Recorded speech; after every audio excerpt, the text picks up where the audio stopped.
dreams do not just coexist, but work side by side on the basis of mutual respect.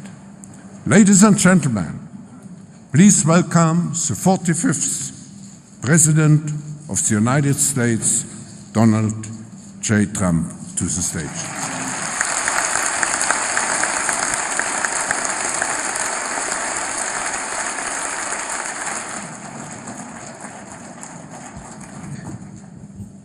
Thank you, Klaus, very much. It's a privilege to be here at this forum where leaders in business, science, art, diplomacy, and world affairs have gathered for many, many years to discuss how we can advance prosperity, security, and peace. I'm here today to represent the interests of the American people and to affirm America's friendship and partnership in building a better world. Like all nations represented at this great forum, America hopes for a future in which everyone can prosper and every child can grow up free from violence, poverty, and fear. Over the past year, we have made extraordinary strides in the U.S. We're lifting up forgotten communities, creating exciting new opportunities, and helping every American find their path to the American dream, the dream of a great job, a safe home, and a better life for their children. After years of stagnation, the United States is once again experiencing strong economic growth. The stock market is smashing one record after another and has added more than $7 trillion in new wealth since my election. Consumer confidence, business confidence, and manufacturing confidence are the highest they have been in many decades. Since my election, we've created 2.4 million jobs, and that number is going up very, very substantially. Small business optimism is at an all-time high. New unemployment claims are near the lowest we've seen in almost half a century. African American unemployment has reached the lowest rate ever recorded in the United States, and so has unemployment among Hispanic Americans. The world is witnessing the resurgence of a strong and prosperous America. I'm here to deliver a simple message. There has never been a better time to hire, to build, to invest, and to grow in the United States. America is open for business, and we are competitive once again. The American economy is by far the largest in the world, and we've just enacted the most significant tax cuts and reform in American history. We've massively cut taxes for the middle class and small businesses to let working families keep more of their hard-earned money.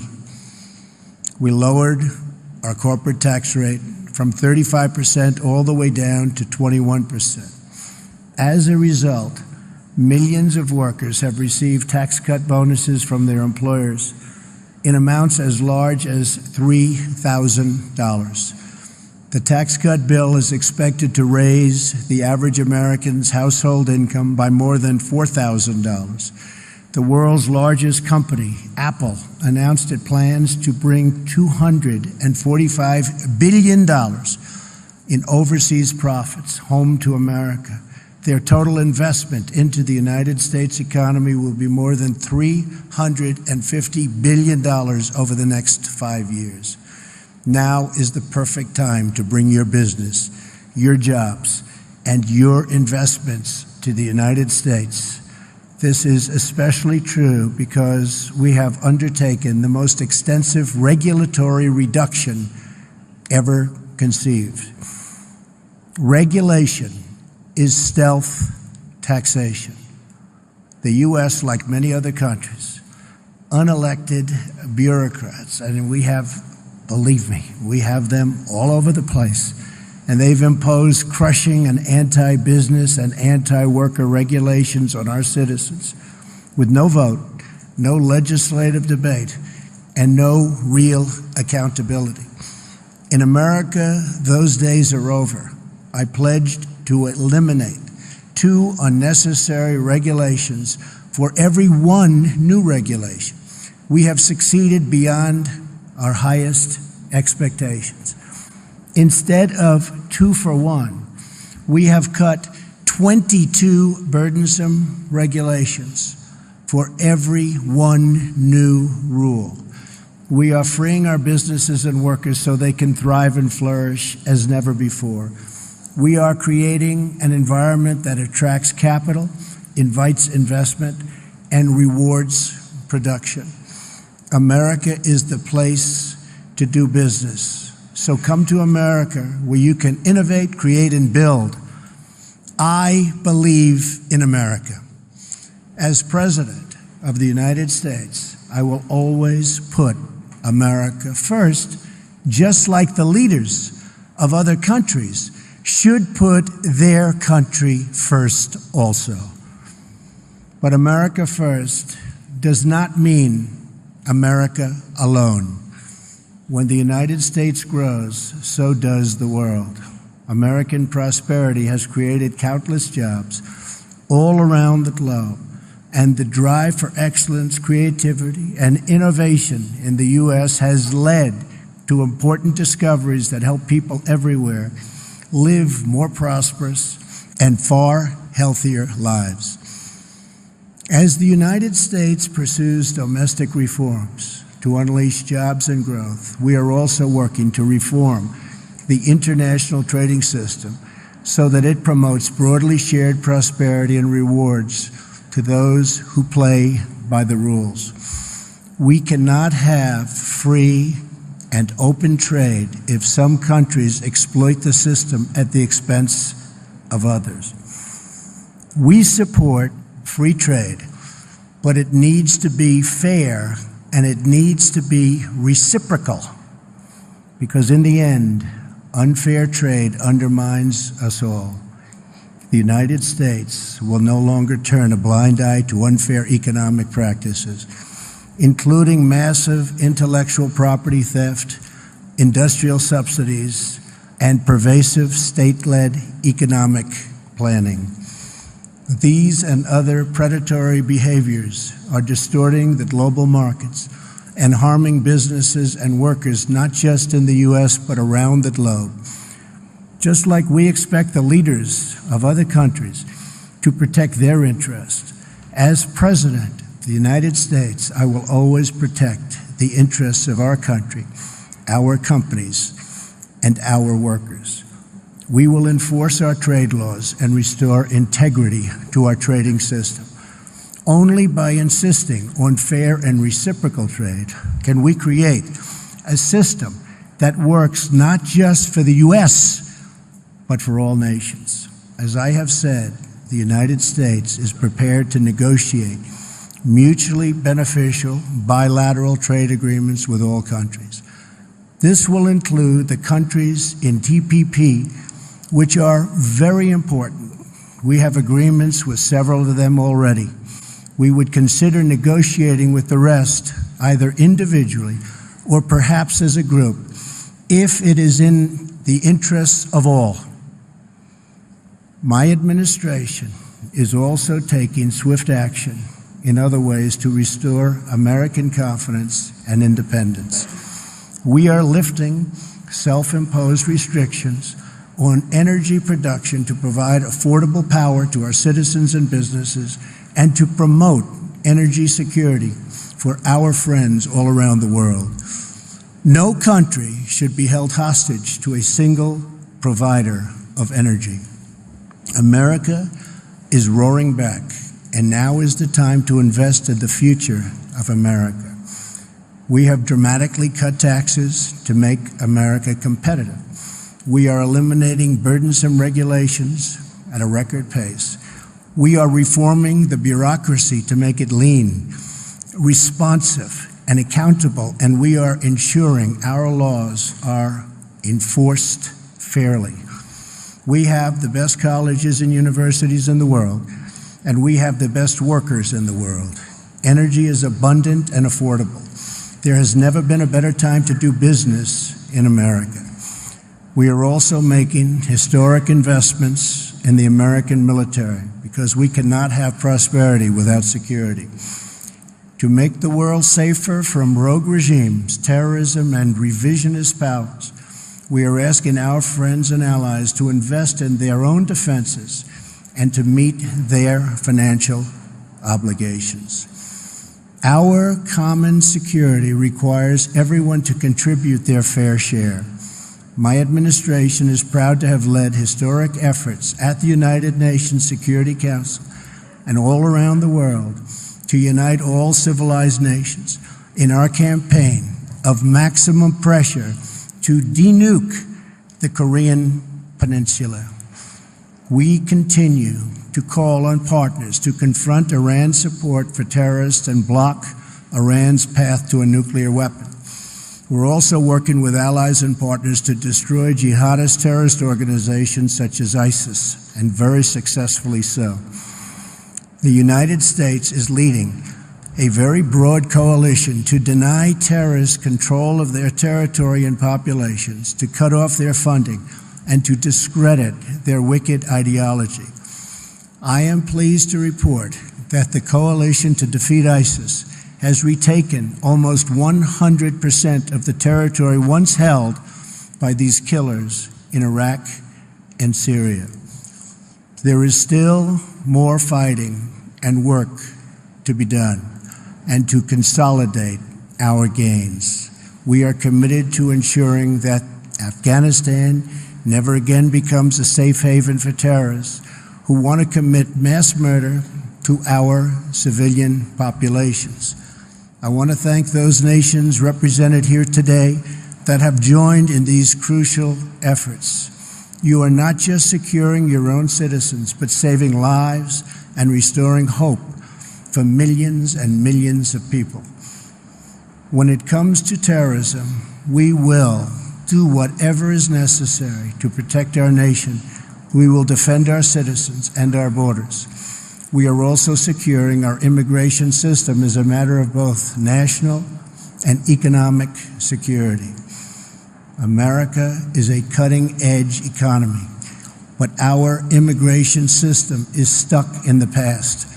We must replace our current system of extended family chain migration with a merit-based system of admissions that selects new arrivals based on their ability to contribute to our economy, to support themselves financially, and to strengthen our country. In rebuilding America, we are also fully committed to developing our workforce. We are lifting people from dependence to independence because we know the single best anti-poverty program is a very simple and very beautiful paycheck. To be successful, it is not enough to invest in our economy. We must invest in our people. When people are forgotten, the world becomes fractured. Only by hearing and responding to the voices of the forgotten can we create a bright future that is truly shared by all. The nation's greatness is more than the sum of its production. A nation's greatness is the sum of its citizens, the values, pride, love, devotion, and character of the people who call that nation home. From my first international G7 summit, to the G20, to the UN General Assembly, to APEC, to the World Trade Organization, and today at the World Economic Forum, my administration has not only been present, but has driven our message that we are all stronger when free, sovereign nations cooperate toward shared goals, and they cooperate toward shared dreams. Represented in this room are some of the remarkable citizens from all over the world. You are national leaders, business titans, industry giants, and many of the brightest minds in many fields. Each of you has the power to change hearts, transform lives, and shape your country's destinies. With this power comes an obligation, however, a duty of loyalty to the people, workers, and customers who have made you who you are. So together, let us resolve to use our power, our resources, and our voices, not just for ourselves, but for our people, to lift their burdens, to raise their hopes, and to empower their dreams, to protect their families, their communities, their histories, and their futures. That's what we're doing in America, and the results are totally unmistakable. It's why new businesses and investment are flooding in. It's why our unemployment rate is the lowest it's been in so many decades. It's why America's future has never been brighter.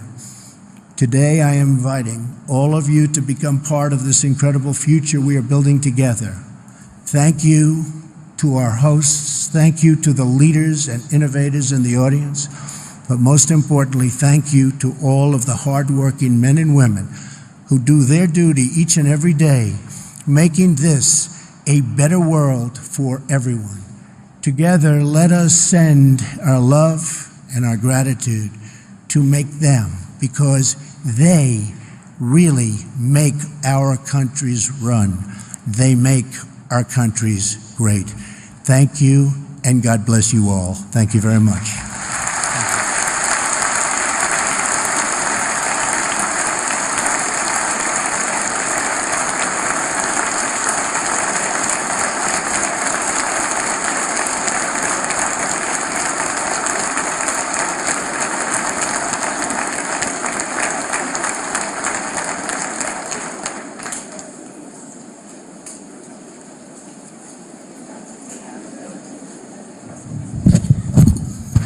Thank you very much.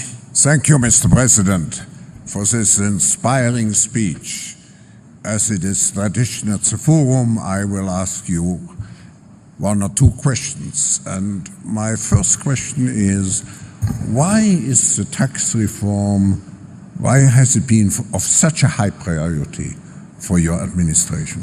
Well, first of all, Klaus, I want to congratulate you. This is an incredible group of people. We had dinner last night with about 15 leaders of industry, none of whom I knew, but all of whom I've read about for years, and it was truly an incredible group. But I think I have 15 new friends. So this has been really great what you've done in putting it together, the Economic Forum. The tax reform was a dream of a lot of people over many years, but they weren't able to get it done. Many people tried. And Ronald Reagan was really the last to make a meaningful cut and reform, and ours is cutting and reforming. We emphasize cut, but the reform is probably almost as important. We've wanted to do it. It is very tough politically to do it. Hard to believe that would be, but it is very, very tough. That's why it hasn't been done in close to 40 years. And once we got it going, it was going, and the big, and I wouldn't say a total surprise, but one of the big things that happened and took place is AT&T and some others came out very early and they said they were going to pay thousands and thousands of dollars to people that work for their companies. And you have 300,000, 400,000, 500,000 people working for these companies. And all of a sudden it became like a big waterfall, a big beautiful waterfall, where so many companies are doing it. And even today they just announced many more, but every day they announce more and more. And now it's a fight for who's going to give the most. It started at 1,000, now we have them up to 3,000. This is something that we didn't anticipate. Oftentimes in business, things happen that you don't anticipate. Usually that's a bad thing, but this was a good thing. This came out of nowhere. Nobody ever thought of this as a possibility even. It wasn't in the equation. We waited, we said, wait till February 1st when the checks start coming in, and people, Klaus, have a lot more money in their paycheck, because it's not just a little money. There's a lot of money for people making a living doing whatever they may be doing. And we really thought February 1st it was going to kick in and everybody was going to be, well, we haven't even gotten there yet. And it's kicked in, and it's had an incredible impact on the stock market and the stock prices. We've set 84 records since my election, record stock market prices, meaning we hit new highs 84 different times out of a one-year period. and that's a great thing. And in all fairness, that was done before we passed the tax cuts and tax reform. So what happened is really something special. Then, as you know, and as I just said, Apple came in with $350 billion. And I tell you, I spoke with Tim Cook. I said, Tim, I will never consider this whole great run that we've made complete until you start building plants in the U.S. And I will tell you, this moved up very substantially. But when I heard 350, I thought they were talking $350 million. And by the way, that's a nice sized plant. Not the greatest, but not bad. And they said, no, sir, it's $350 billion. I said, that is something. Well, we have tremendous amounts of money, including my newfound friends from last night.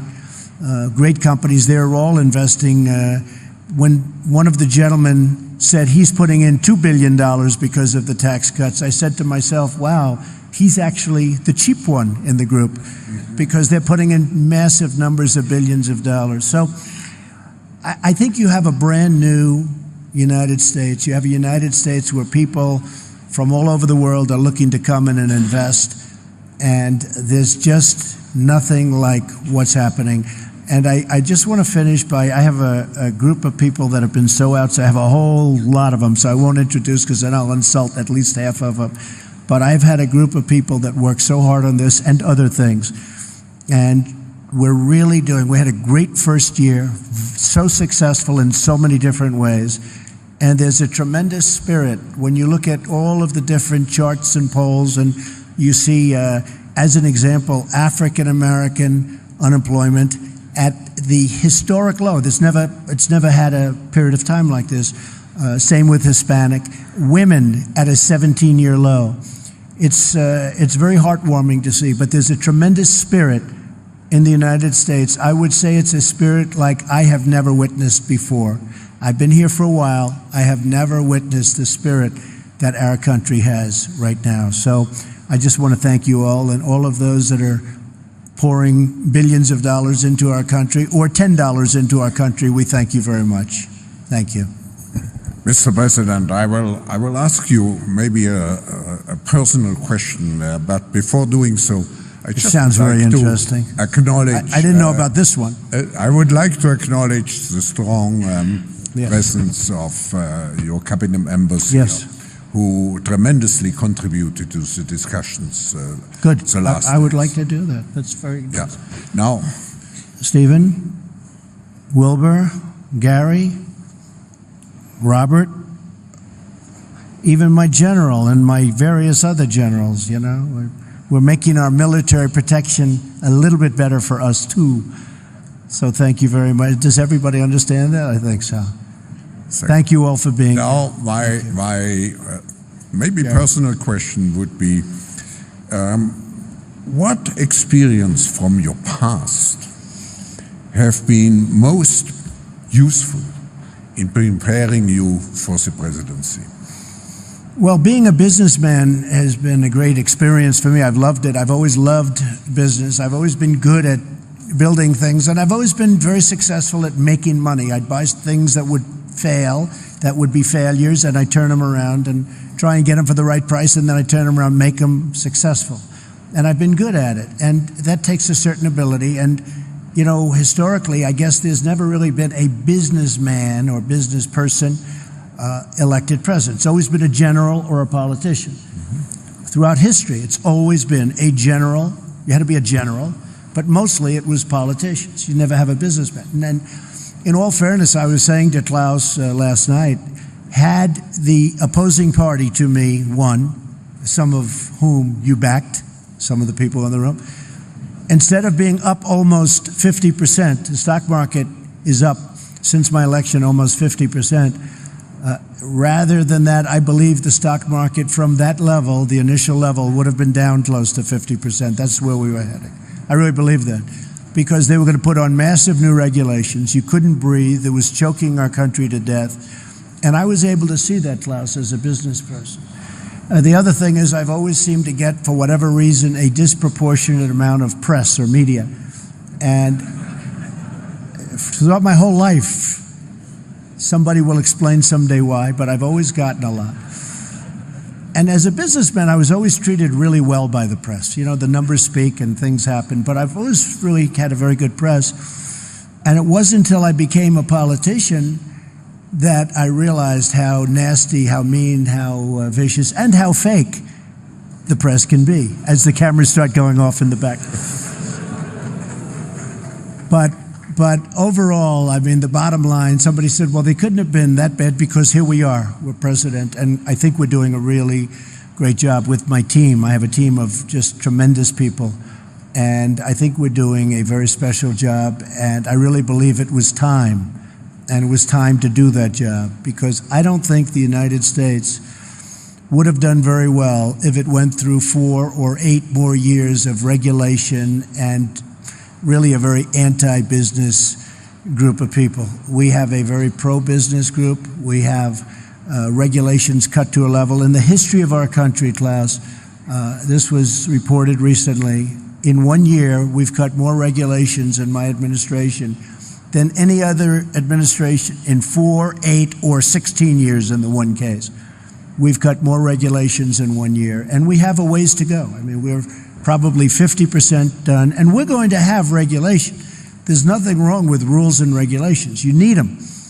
But we've cut more than any administration ever in the history of our country, and we still have a ways to go. So I think between that and the tremendous tax cuts, we've really done something. And one other thing I said, and I saw it last night with some of the leaders and the business people, I think I've been a cheerleader for our country. And everybody representing a company or a country has to be a cheerleader, or no matter what you do, it's just not going to work.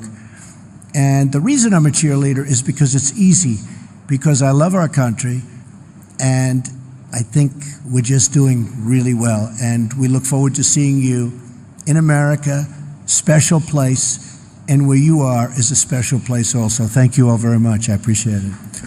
Thank you. Thank you very much, Mr. President, for being with us. The World Economic Forum community who is assembled here will be certainly, and I quote you from the last piece of your remarks, will be certainly be among the hard-working men and women who do their duty each and every day, making this world a better place for everyone. Thank you very much. Thank you. Thank you very much, everybody. Thank you.